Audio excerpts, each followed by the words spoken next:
Many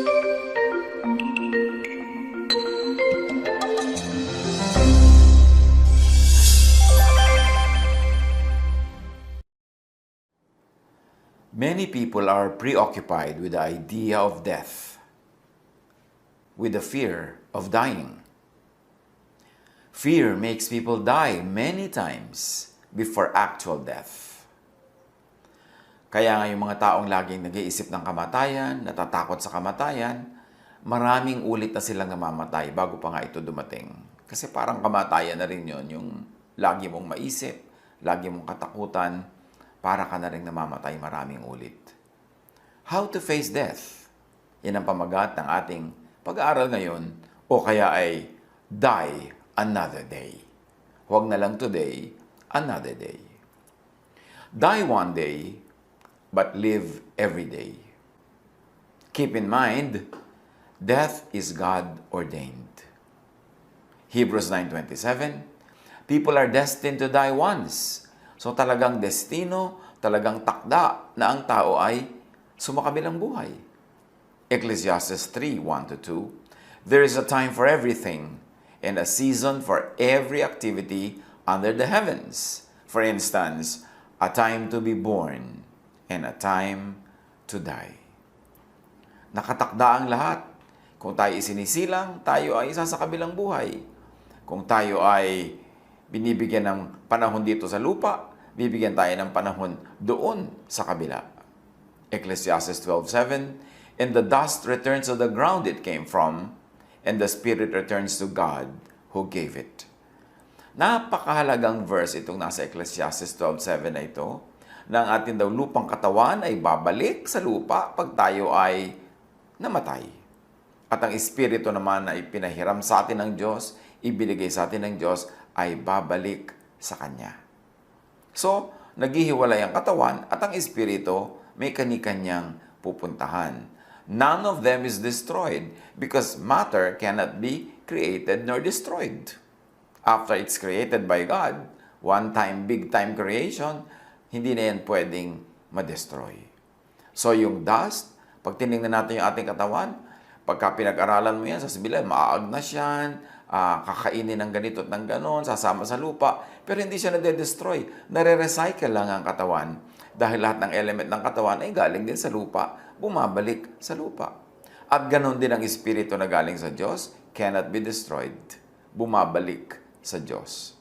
Quantum physics has a very interesting insight that parallels with the idea of eternal life. The idea of dying and raising up the dead, or the preservation of the spirit, is similar to the quantum idea of destroying and reconstructing matter. Sa quantum conservation of information, sinasabi na, information cannot be destroyed. The amount of information contained in matter remains even if that matter is destroyed. Information is the way the particles are arranged. Even if the arrangement of particles is broken up, each particle still contains the information like it was arranged before. Particles of matter can be reconstructed because of the information they contain. So yan ang sinasabi natin na parallelism ng katuruan tungkol sa eternal life, na hindi naman talaga na-destroy yung katawan, re-reconstitute lang, na re-recycle, at ang espiritu bumabalik sa pinanggalingan. So, hindi dapat katakutan ng kamatayan tulad ng sobrang takot ng iba. Parang the end na ng lahat. No, walang the end. Nagkakaroon lang ng bagong buhay. Kabilang buhay nga ang tawag dyan sa ating sariling wika. Kaya napakahalagang maintindihan natin na yung kamatayan ay paglipat lang. Pag-graduate nga ang tawag natin dyan. Paglipat sa isang uri ng promotion dahil biruin mo babalik ang iyong spirito sa Diyos. Huwag dapat katakutan, huwag iwasan ng sobra-sobra kasi hindi naman talaga yan naiiwasan kung takda na. Why? Because death is part of life. It is part of nature. Psalm 89:48, who can live and not see death? Or who can escape the power of the grave? The obvious answer is no one. Walang isinilang ang hindi mamamatay.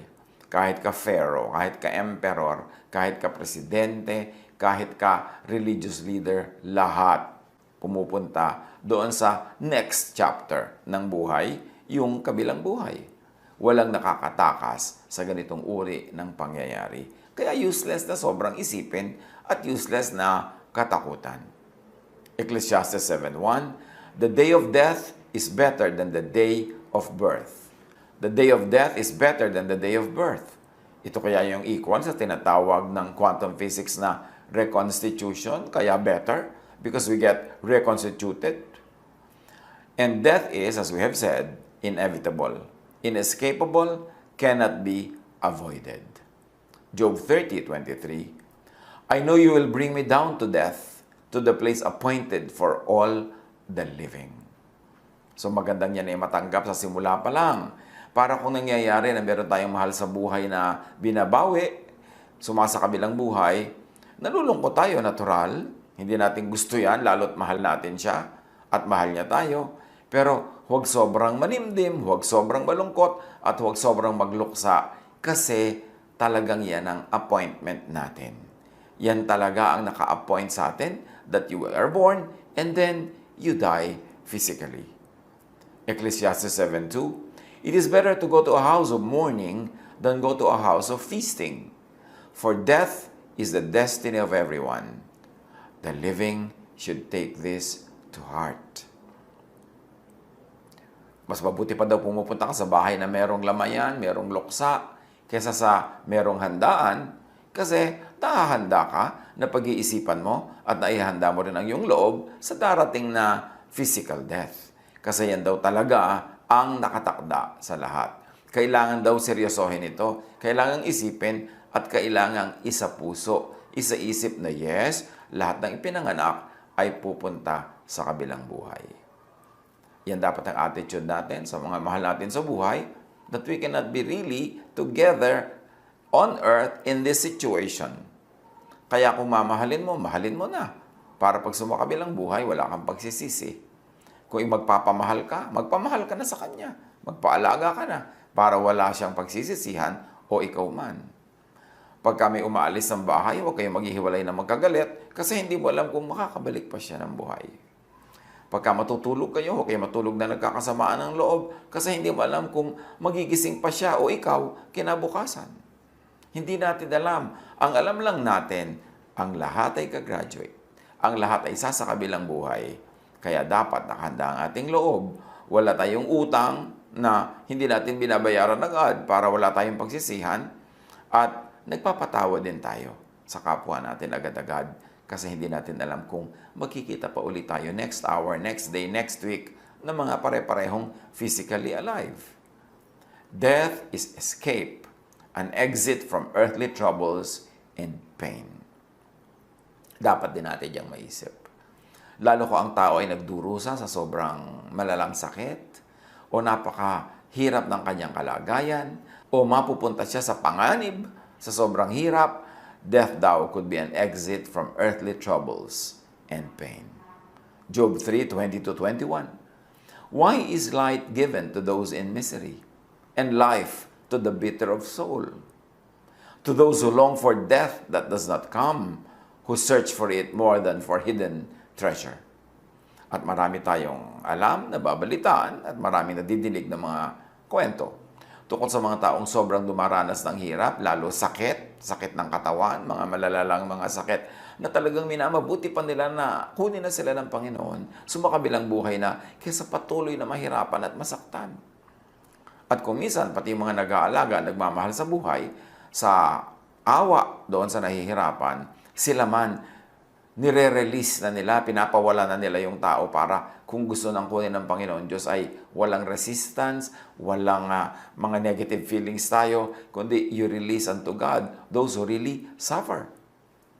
Job 7:15, pag sobrang hirap ng kalagayan, sabi, "So that I prefer strangling and death rather than this body of mine." Dalangin natin na wala sa ating umabot sa ganoon na sobrang nahihirapan, na mamatamisin pang sumakabilang buhay na lang.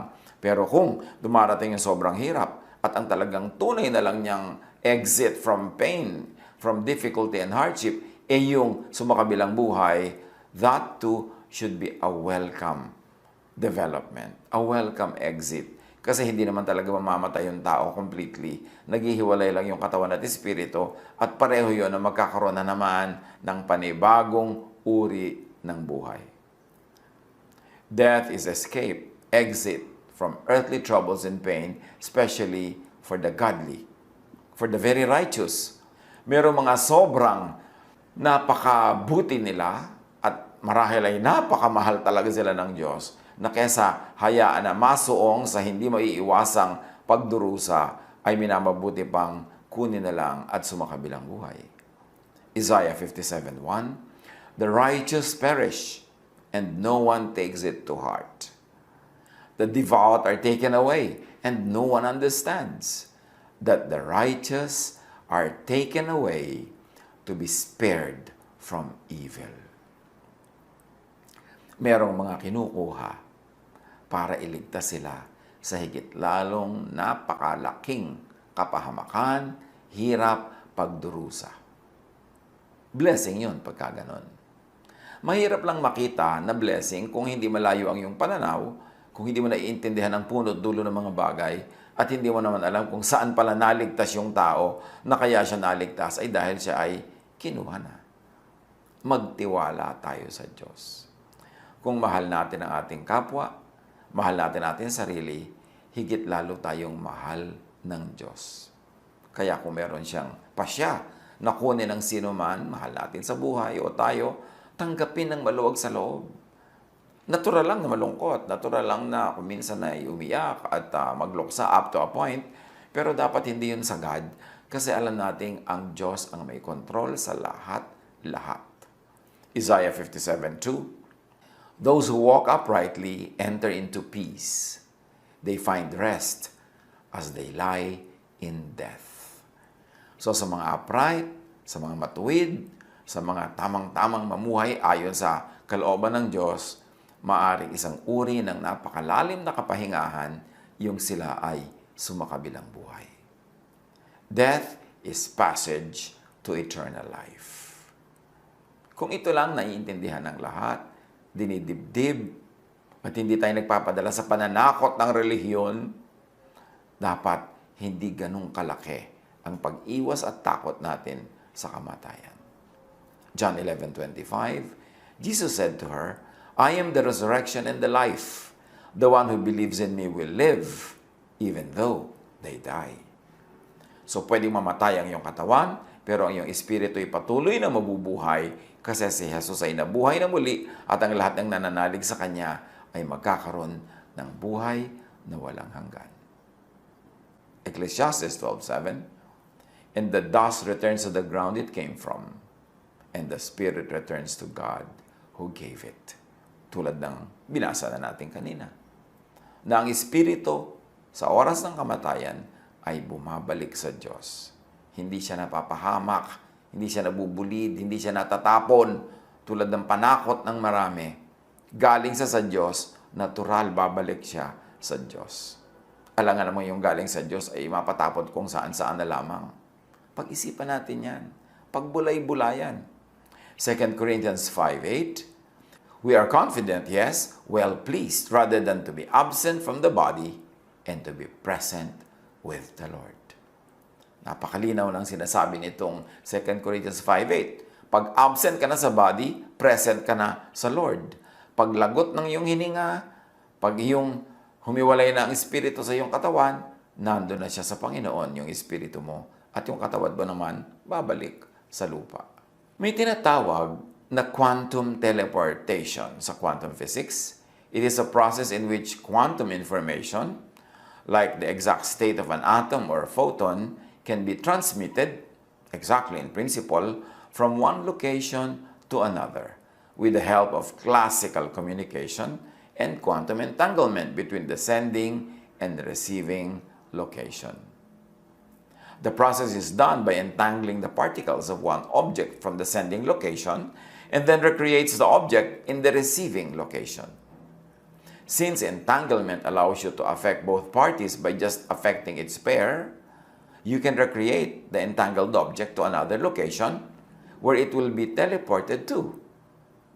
This process requires that the original object be destroyed from the initial location and simultaneously recreated in the desired location. Yan ang sinasabi ng quantum physics. Sana naintindihan natin. Kung hindi naman, hayain na. Ang sinasabi lang noon, ang equivalent in spirituality, it is like dying here and being alive sa kabilang buhay. Lumipat lang. At hindi pwedeng lumipat patungo ron kung hindi siya mawawala dito. So, kailangan mangyari ang kamatayan para magkaroon ng buhay sa kabilang buhay, ng buhay na walang hanggan. How do you face death? Or how do you die another day? Live every day. Die once, but live every day. Minsan lang naman namamatay ang tao eh.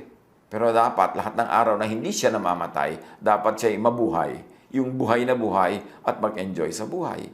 Hindi yung buhay na buhay ka, ang iniisip mo, kamatayan. Ang laman ng utak mo, kamatayan. Ang kinakatakutan mo, kamatayan. Sayang yung araw na to para ka mabuhay kung inubos mo sa isyo ng kamatayan. So get and have a life. Mahalaga na buhay ka. Maranasan mong ma-enjoy ang mga kulay ng mundo, ang mga amoy ng mundo, lalo siyempre yung mababango. No? Makita mo yung mga lasa ng mundo, malasap mo ang inilaan ng Panginoon. God made us, created our bodies to be very, very sensual, very sensuous. So huwag kang mag-guilty pag sensual ka, kasi Diyos ang naglikha, ang lumikha, ang nag-design ng ating buong pagkatao. John 10:10, the thief comes only to steal and kill and destroy. I have come that they may have life and have it to the full. So ang gusto ni Jesus, ang buhay natin talagang buhay na buhay, masigla, nararanasan natin ang lahat ng mga tama at magagandang bagay. Sabi niya, ang kalaban, dumating lang yan para kayo nakawan, patayin, sirain. Pero ako, ang gusto ko para sa inyo, buhay. Buhay na punong-puno, masaya, masigla, makulay. So, how do you face death? Enjoy your life. Para pag natapos na yung buhay na ito, wala kang pagsisisi, hindi bitin, hindi kulang. How do you face death? Minimize pain, so you don't die many times, but only once. How do you face death? Maximize pleasure. Para bawat araw na buhay ay sulit, at kung nagwakas na ang buhay na ito, di nagwakas, pero na-maximize mo na yung pleasure na inilaan sa iyo ng Diyos. Psalm 16:11, you make known to me the path of life. You will fill me with joy in your presence, with eternal pleasures at your right hand.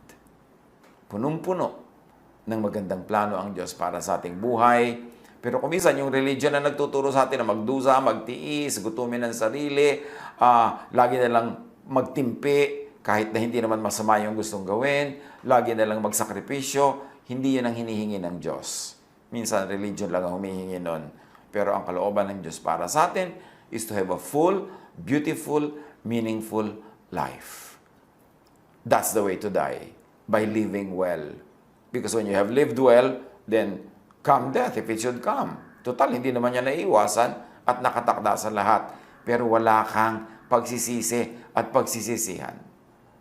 Ecclesiastes 2:10, sabi ni Solomon, pinakamarunong na tao sa buong mundo, pero pinakamasipag, ang daming ginawa, deserving niyang maging happy at mag-enjoy ng pleasures. Sabi niya, I denied myself nothing my eyes desired.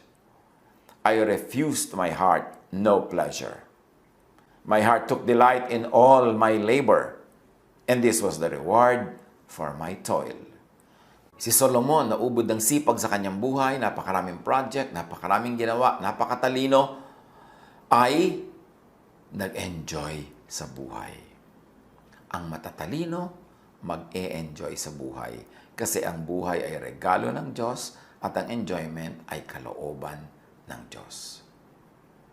Sinabi na natin, maximize pleasure, minimize pain. How else do you face death? By having a good life. Do the most good. Yan din ang ibig sabihin ng good life. Hindi lang yung para sa sarili mo yung good, kundi para rin sa kapwa. Sa abot ng iyong makakaya, lagi kang gumagawa ng mabuti sa kapwa, lalo sa mga kawawa, sa mga maralita, sa mga api, sa mga gutom at uhaw, sa mga nagiginaw, sa mga kinakapos. Do the most good. That's how you face death.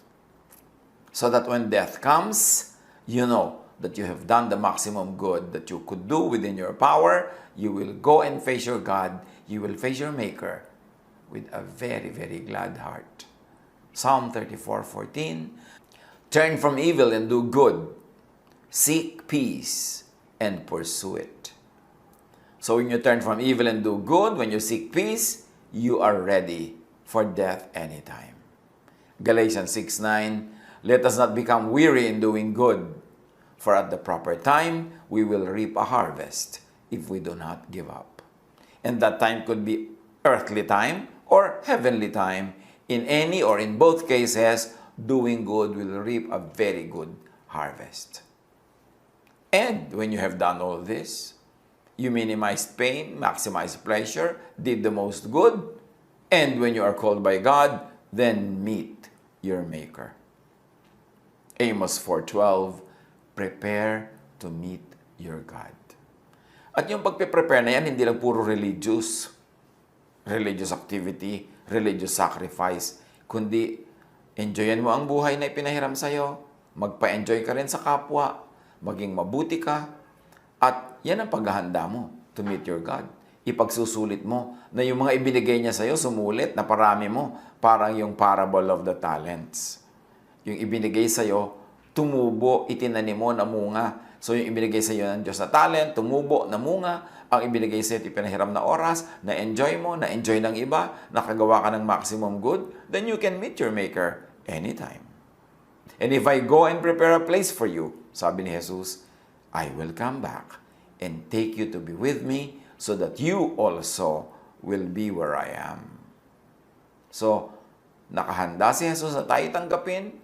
Pagka nalagot ang ating hininga, instantly, nandun na tayo sa presence ng Diyos. What's the worry?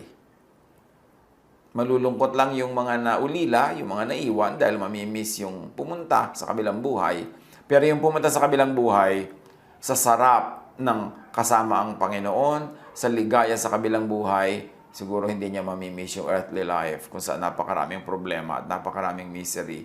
So, ang totoo nun, kung nalulungkot tayo pag merong sumakabilang buhay, nalulungkot tayo para sa ating sarili, hindi para sa Kanya. At ang maganda, ang mabuti, pag meron tayong mahal sa buhay na kinuha na ng Panginoon, luwagan natin ang ating dibdib, i-release natin yung tao, yung espiritu niya to God, para maluwag ang lahat, para magkaan sa lahat. Unless you are clearly, loudly, inescapably being called to die today, live. Live muna. Mabuhay. Do not be preoccupied with death. Die another day. You have only one day to die out of the many days that God gives you. And in all those other days that you are not dying, live. Get a life, have a life, and give life to everyone that you could give to. Huwag magmukmok. Huwag ubusin ang pagkakataon na sana ay sumasaya, nagpapasaya sa pag-iisip ng ganitong mga bagay. Isulit ang buhay. At pag dumating na yung oras na tayo tinatawag para gumraduate, tanggapin ng maluwag kung tayo yung tinatawag, at yung mahal natin sa buhay kung siya tinatawag, tanggapin din natin ng maluwag and release to the Lord the people, the spirit of the people that He is calling to go back to Him. Natural lang na malungkot pag may sa kabilang buhay. Pero pag naaalala natin ang mga ganitong bagay, tiyak na mababawasan ang ating lungkot. Baka magkaroon pa nga tayo ng spiritual joy. Lalo na kung yung taong tinawag ng Panginoon na umuwi na sa Kanya ay hinango sa pamamagitan ng kamatayan ng katawan, hinango mula sa hirap, hinango sa pagdurusa. Let us live as long as God gives us life. And when the Lord calls us, let us heed the call and meet our Maker. God bless us all. Love to you, mga pamangkin. Dito tayo mag-aral ng salita ng Diyos. Dito tayo mag-aral ng mga praktikal na bagay, magdalanginan para sa isa't isa, makinig ng mga mensahe, at dito tayo magsasama-sama spiritually sa ating official Ed Lapiz YouTube channel na ang address ay Sabi ni Kuya Ed. Remember, dito tayo ha, Sabi ni Kuya Ed, ang ating official YouTube channel. Do not forget to subscribe. Click the subscribe button and ring the bell for notification. Like, comment, and share our official YouTube channel. Visit Ed Lapiz website for daily devotion, audio podcast, latest video message, send your prayer request, subscribe to mailing list and more. Visit edlapiz.com.ph.